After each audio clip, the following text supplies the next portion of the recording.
Hello everyone, আসসালামু আলাইকুম। I hope আপনারা সবাই ভালো আছেন। তো আজকে আমি আপনাদের সাথে এই ফ্রিল দেওয়া বেবি ফ্রকটির কাটিং এবং স্টিচিং শেয়ার করব। সো এটি আমি 3 থেকে 4 বছর বেবির জন্য তৈরি করেছি। আপনারা আপনাদের মেজারমেন্ট অনুযায়ী যে কোনো বয়সের জন্য তৈরি করে নিতে পারেন। সো চলুন without any delay let's start. তো এই ফ্রকটি করার জন্য এখানে আমি প্রিন্টেড ফেব্রিক নিয়ে নিয়েছি 34 ইঞ্চি বহরের 1 মিটার এবং প্লেন ফেব্রিকটি নিয়ে নিয়েছি 1/2 মিটার। তো ফার্স্টে আমি এখানে টপ পার্টের কাটিং করবার জন্য এখানে আমি 2 ভাঁজে কাপড় বিছিয়ে নিয়েছি। এই কাপড়টি চওড়া নিয়েছি আমি 15 ইঞ্চি এবং লম্বায় নিয়েছি 9.5 ইঞ্চি। তো ফার্স্টে আমি এখানে কাপড়টিকে 4 ভাঁজে বিছিয়ে নিলাম। এখন আমি শোল্ডারের মার্কিংটি করে নিচ্ছি 5 ইঞ্চিতে এবং যেখানে মার্কিং করলাম সেখান থেকে আমি আর্মহোল লেন্থ নিয়ে নিলাম 5 ইঞ্চি। এখন আমি চেস্টের মার্কিংটি করে নিচ্ছি। তো চেস্টে যা থাকবে তাকে 4 দিয়ে ভাগ করতে হবে এবং এখানে আমি 1 ইঞ্চি এক্সট্রা অ্যাড করেছি সেলাই মার্জিনের জন্য। তো এখানে আমি টোটাল 7.5 ইঞ্চিতে মার্কিং করে নিলাম। ঠিক একই মেথড ইউজ করে আমি ওয়েস্টের মার্কিংটিও করে নিলাম 7 ইঞ্চিতে। এখন আমি 1/2 ইঞ্চি নিচে মার্কিং করে নিলাম বটম পার্ট শেপের জন্য, যাতে পরবর্তীকালে কোনা না বেরিয়ে থাকে। এখন আমি এই মার্কিং অনুযায়ী টপ পার্টটির কাটিং করে নিচ্ছি। তো এখানে আমি মার্কিং অনুযায়ী কাটিং করে নিলাম। এখন আমি গলার কাটিংটি করব, সের জন্য এখানে আমি দুটো পার্ট আলাদা করে নিচ্ছি। তো ফার্স্টে আমি এখানে ফ্রন্ট পার্টের মার্কিংটি করে নিচ্ছি। তো ফ্রন্ট পার্টে এখানে আমি গলা চওড়া নিচ্ছি 2 ইঞ্চি এবং লম্বায় নিচ্ছি 3 ইঞ্চি। তো এখানে আমি একটি বক্স করে নেব এবং রাউন্ড শেপ ড্র করে নেব।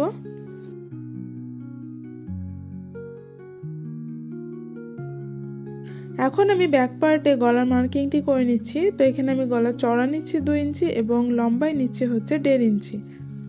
সেম একইভাবে একটি বক্স তৈরি করে আমি গলার রাউন্ড শেপটি ড্র করে নেব। তো এখানে আমার মার্কিং হয়ে গেছে। এখন এই মার্কিং অনুযায়ী আমি কাটিং করে নিচ্ছি। যেহেতু বাচ্চাদের ড্রেস পরাতে গেলে অনেক প্রবলেম ফেস করতে হয়, সেজন্য এখানে আমি ব্যাক পার্ট ওপেন রাখছি। তো এখানে আমি দুটো স্ট্রিপ নিয়ে নিয়েছি। স্ট্রিপটি চওড়া নিয়েছি আমি 2 ইঞ্চির একটু কম এবং লম্বায় নিয়েছি 8.5 ইঞ্চি। এখানে আপনারা স্ট্রিপটির চওড়া 2 ইঞ্চিও রাখতে পারেন। তো এখানে আমি টপটির ফ্রন্ট সাইডে স্ট্রিপটিকে উল্টো করে এভাবে রেখে স্টিচিং করে নিলাম। এখন যেদিকে আমি হুক বসাবো সেদিকে আমি এভাবে স্ট্রিপটিকে ডবল ফোল্ড করে স্টিচিং করে নেব ব্যাক সাইডে টার্ন করে।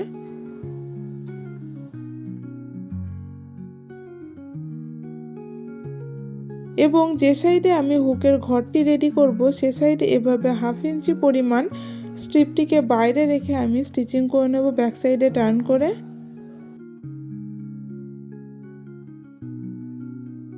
সেখানে আমি হুকের স্ট্রিপগুলো রেডি করে নিলাম। পরবর্তীকালে এখানে আমি হুক অ্যাটাচ করে নেব। সো এখন যাতে পার্টগুলি সরে না যায় সেহেতু এখানে আমি পিনের সাহায্যে অ্যাটাচ করে নিচ্ছি। এখন আমি শোল্ডার অ্যাটাচ করব, এর জন্য এখানে আমি ফ্রন্ট পার্টটিকে এর উপরে উল্টো করে বিছিয়ে 1/2 ইঞ্চি পরিমাণ মার্জিন নিয়ে স্টিচিং করে নেব। সেখানে আমি শোল্ডার অ্যাটাচ করে নিয়েছি। এখন আমি গলাটি রেডি করে নেব। এর জন্য এখানে আমি 1.5 ইঞ্চি পরিমাণ চওড়া একটি ক্রস স্ট্রিপ বা তেরছা পট্টি নিয়ে নিয়েছি। এই স্ট্রিপটিকে এভাবে ডবল ফোল্ড করে টপটির ফ্রন্ট সাইডে গোটা রাউন্ডে আমি স্টিচিং করে নেব।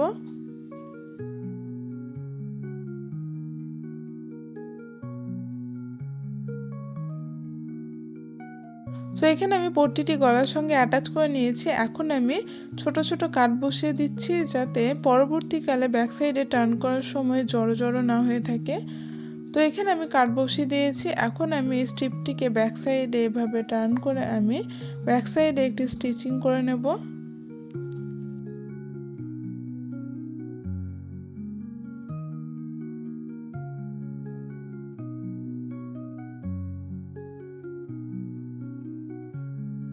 সো এখানে আমি পটিটিকে ব্যাক সাইডে টার্ন করে স্টিচিং করে নিয়েছি। এখন আমি স্লিভের জন্য এখানে 2 পিস কাপড় নিয়ে নিয়েছি। এর চওড়াটি নিয়েছি আমি 12 ইঞ্চি এবং লম্বায় নিয়েছি আমি 10.5 ইঞ্চি। তো কাপড়টিকে এখানে আমি টোটাল 4 ভাঁজে বিছিয়ে নিলাম। 4 ভাঁজে বিছানোর পর এখানে আমি খোলা সাইড থেকে 2 ইঞ্চি ডাউনে মার্কিং করে হাতার শেপটি দিয়ে নিলাম। তো এখানে আমার হাতা শেপ দেওয়া হয়ে গেছে। এখন এই হাতার শেপ অনুযায়ী আমি এটি কাটিং করে নিচ্ছি। তো মিডিলে একটি কাট বসিয়ে দিচ্ছি পরবর্তীকালে বোঝার সুবিধার্থে। এখন আমি একটি ম্যাচিং ফেব্রিক নিয়ে নিয়েছি। এই ম্যাচিং ফেব্রিকটির চওড়া নিয়েছি আমি 10.5 ইঞ্চি এবং লম্বায় নিয়েছি আমি 2.5 ইঞ্চি। এখন এটিকে এভাবে ডবল ফোল্ড করে নিচে সেলাই করে নেব এবং হাতার সঙ্গে এভাবে অ্যাটাচ করে নেব।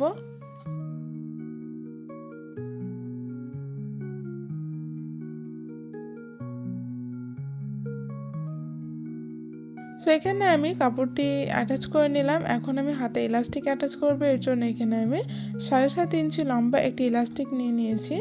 এখন এই ইলাস্টিকটি আমি এভাবে হাতার উপরে রেখে স্টিচিং করে নেব। ইলাস্টিকটিকে আমি স্ট্রেচ করে এভাবে কাপড়ের সঙ্গে অ্যাডজাস্ট করে স্টিচিং করে নেব উপরে একটি। তো এখানে আমি হাতার সঙ্গে ইলাস্টিকগুলিকে অ্যাটাচ করে নিয়েছি। তো এখানে আমি দুটো হাতা একসঙ্গে রেডি করে নিয়েছি। এখন এই হাতাগুলি আমি টপ পার্টের সঙ্গে অ্যাটাচ করব, এর জন্য এখানে আমি টপ পার্টটি নিয়ে নিলাম।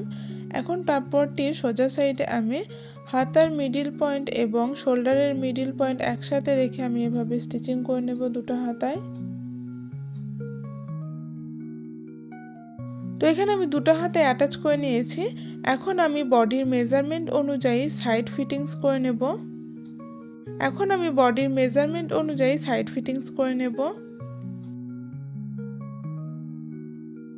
এখন আমি বটম পার্টটি রেডি করে নেব, এর জন্য এখানে আমি দুভাজে কাপড় বিছিয়ে নিয়েছি। তো এখানে আমি কাপড়টি চওড়া নিয়েছি 27 ইঞ্চি এবং লম্বা নিয়েছি 12 ইঞ্চি। এখন আমি ফ্রন্ট পার্টের ফ্রিলের জন্য এখানে আমি দুভাজে যে ফ্রন্ট পার্টের কাপড়টিকে বিছিয়ে নিলাম। এখন আমি কোনাকুনি এভাবে 3 ইঞ্চিতে মার্কিং করে নিলাম। তো মার্কিংটি কিন্তু আমি খোলা সাইডে করে নিলাম। তো খোলা সাইডে এভাবে 3 ইঞ্চিতে মার্কিং করে এভাবে আমি সুন্দর মতো রাউন্ড শেপটি ড্র করে নিলাম। এখন এই শেপ অনুযায়ী আমি এটি কাটিং করে নেব।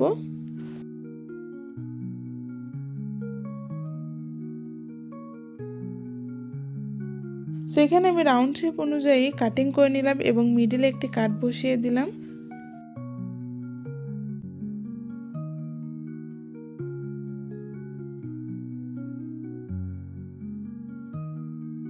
এখন আমি ব্যাক পার্টের উপরে ফ্রন্ট পার্টের অংশগুলিকে উল্টো করে রেখে আমি সাইড স্টিচিং করে নিলাম। এখন আমি ফ্রিল অ্যাটাচ করবো, এর জন্য এখানে আমি 4.5 ইঞ্চি চওড়া এবং 125 ইঞ্চি লম্বা একটি স্ট্রিপ নিয়ে নিয়েছি।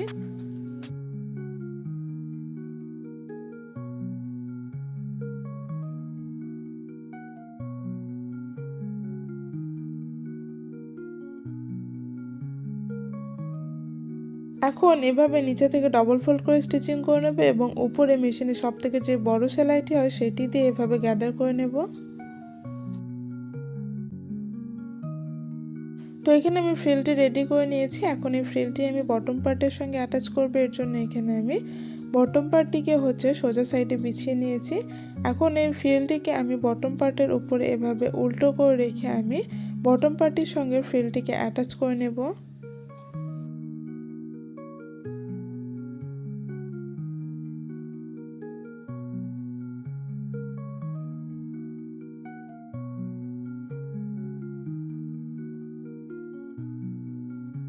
তো এখানে আমি ফ্রিলটিকে অ্যাটাচ করে নিলাম এবং এক সাইড আমি কিছুটা অংশ ফাঁকা রেখে দিয়েছি। এখানে 4 থেকে 5 ইঞ্চির মতো এখানে আমি ফাঁকা রেখে দিয়েছি। এখন ফ্রিলটিকে আমি সোজা সাইড এভাবে টার্ন করে উপরে একটি টপ স্টিচ বসিয়ে দেব। সেখানে আমি ফ্রিলটির উপরে টপ স্টিচ বসিয়ে নিয়েছি। এখন আমি মেশিনের সবথেকে যে বড় সেলাইটি হয় সেটি উপরে দিয়ে নিয়েছি। এখন সুতোর একটি অংশ ধরে আমি এভাবে গ্যাদার করে নিচ্ছি।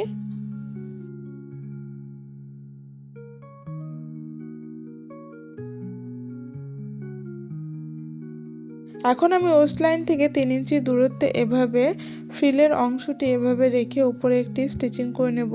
তো এখানে আমি স্টিচিং করে নিয়েছি। এখন আমি টপ পার্টির সঙ্গে বটম পার্টটিকে অ্যাটাচ করব, এর জন্য এখানে আমি টপ পার্টটিকে সোজা সাইডে করে নিয়েছি এবং বটম পার্টটিকে আমি উল্টো সাইডে করে এভাবে টপ পার্টটিকে বটম পার্টের ভিতরে ভরে এভাবে আমি পিনের সাহায্যে অ্যাটাচ করে নিচ্ছি।